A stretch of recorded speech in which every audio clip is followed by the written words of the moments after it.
Welcome to Sukash சுட்டி stories. நம்ம இன்னைக்கு பார்க்க போகிற கதை என்னென்னா ஆட்டுப்புலி. ஒரு கிராமத்தில் ஒரு அழகான காடு இருந்ததுங்க. அந்த காட்டுக்குள்ளே ஒரு பெண் புலி கர்ப்பமாக இருக்குது. அது இன்றைக்கோ நாளைக்கோ குட்டி போட்டுரும் அப்படிங்கிற நிலமையில் இருக்குது. அப்போது அந்த புலி இந்த வழியாக ஒரு ஆட்டு மந்தை போயிட்டுருக்கு. அதை பார்த்ததும் அந்த புலிக்கு ஆட்டோட ரத்தத்தை குடிக்கணும்னு ஆசை வருது. அப்படி ஆசைப்பட்ட அந்த புலி ஒரு கொழுத்த ஆட்டை நோக்கி பாயுது. புலி தன் மேலே பாய வர்றதை பார்த்ததும் ஆடு விலகி ஓடிடுது. அப்படி அந்த ஆடு விலகினதுனால பாறையில் மோதி புலி தரையில் விழுந்துருது. அப்படி விழுந்த அந்த புலி அதிர்ச்சியில் இறந்தும் போயிடுது. ஆனால் அதோட வயிற்றில் இருந்த குட்டி மட்டும் உயிரோடு பிறந்துடுது. அப்படி உயிரோடு பிறந்த அந்த புலிக்குட்டி ஆடுகளோட ஆடாக சேர்ந்து வாழ ஆரம்பிச்சிருது. அப்படி வாழ ஆரம்பித்ததுனால என்ன ஆகுதுன்னா, ஆடுகள் சாப்பிட்ற புல் பூண்டு இலை தலைகளை அதுவும் சாப்பிட்டு ஒரு பெரிய புலியாக வளர்ந்துருது. ஒரு நாள் வேற ஒரு புலி அந்த ஆட்டு மந்தைக்குள்ளே புகுந்து ஆடுகளை எல்லாம் வேட்டையாடுது. மந்தையில் இருந்த ஆடுகள்லாம் பயந்து ஓடுது.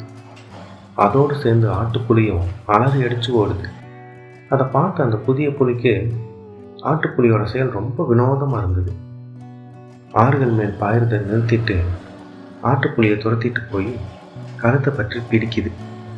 அப்படி பிடிபட்ட ஆட்டுப்புலியோ ஆடுகளை போலவே கத்துது. அது கத்துறதை பார்த்ததும் அந்த புதிய புலிக்கு அருவருப்பாக இருந்தது. உடனே அந்த ஆட்டுப்புலியை தரன்னு இழுத்துட்டு போய் குளத்தின் கரையில் நிறுத்தி நீருக்குள்ள அதோட உருவத்தை காட்டுது.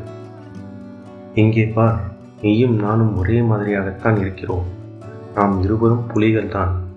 ஒரு புலி மற்றொரு புலியை பார்த்து பயந்து ஓடலாமா? தின்னப்பட வேண்டிய ஆடுகளுடன் சேர்ந்து வாழலாமா? அப்படி அந்த புது புலி சொல்லிட்டு ஆட்டு இறைச்சி துண்டை சாப்பிட சொல்லி ஆட்டுப்புலிக்கு கொடுக்குது. ஆனால் ஆட்டுப்புலியோ, எனக்கு இது வேண்டாம், நான் இதெல்லாம் சாப்பிட மாட்டேன், நான் ஒரு ஆடுதான், நீ நினைப்பது போல புலியெல்லாம் கிடையாது, என்னை விட்டுவிடுன்னு கத்துது. இருந்தாலும் அந்த புது புலி சும்மா விடலை. ரத்தம் சொட்டிட்டு இருக்க ஒரு ஆட்டு இறைச்சி துண்டை தூக்கி ஆட்டுப்புலி வாயில திணிக்குது. அதோட நாக்கில் ரத்தம் பட்டதும் ரத்த சுவை ஒரு புதிய உணர்ச்சியை அதுக்கு தூண்டுது. அதனால திரும்பவும் அதை சாப்பிட்ணுன்னு அதுக்கு ஆசை வருது.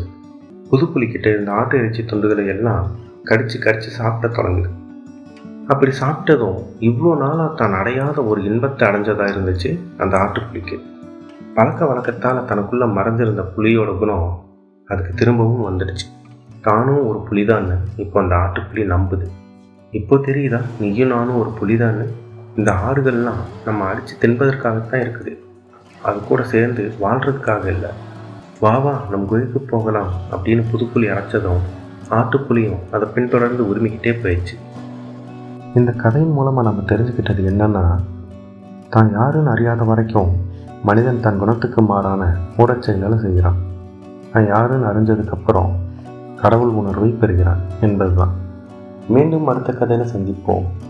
இதே போல் நிறைய கதைகளை தெரிஞ்சுக்க சுகாஸ் சுட்டி ஸ்டோரிஸ் சேனலை சப்ஸ்கிரைப் பண்ணிவிட்டு கூடவே அந்த பெல் பொத்தானையும் அழுத்திடுங்க.